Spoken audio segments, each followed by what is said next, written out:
लड़का एक छलांग लगाकर लाल फर्श पर कूद गया। इसके बाद उसने हल्की सी उछाल मारी और अपनी फुर्तीली सांप जैसी चाल का इस्तेमाल करते हुए बिना काले सफेद खानों को छुए सीधा मंजिल तक पहुंच गया। अब बारी आई उस लड़की की जिसने टोपी पहन रखी थी। उसने पहले ध्यान से जमीन को देखा, फिर बाल्टी से एक फांसी की रस्सी निकाली और हल्के से फेंकी, जो सीधा सामने वाले दरवाजे के हैंडल में फंस गई। वह धीरे धीरे उसी रस्सी पर चलते हुए आगे बढ़ी और कुछ ही महीनों में मंजिल तक पहुंच गई। इसके बाद आई काली सी त्वचा वाली छोटी बाई की बारी। देखने में वो थोड़ी कमजोर लग रही थी, लेकिन उसकी बुद्धि 250 की थी। उसने तुरंत एक नायाब तरकीब सोच ली। चूंकि पैरों से काले सफेद खानों पर कदम नहीं रखना था, तो उसने सीधे जमीन पर लेटकर घुटनों और कोहनियों के सहारे रेंगते हुए रास्ता तय कर लिया। पलक झपकते ही वो भी परीक्षा पार कर गई। आखिर में बारी आई कक्षा के सबसे बड़े विद्यार्थी की। सबको लगा कि अब कोई हैरतअंगेज हुनर देखने को मिलेगा, लेकिन उसने बस एक नजर जमीन पर डाली और अगले ही पल बिंदास अंदाज में सीधे काले सफेद खानों पर चलते हुए पार कर गया। यह देखकर सबके होश उड़ गए। जब सभी हैरान थे तो उसने बेहद गंभीरता से समझाना शुरू किया।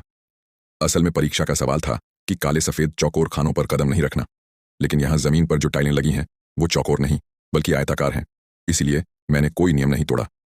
इस तरह सभी विद्यार्थियों ने शिक्षक की परीक्षा पास कर ली और यहीं पर वीडियो खत्म हो गया।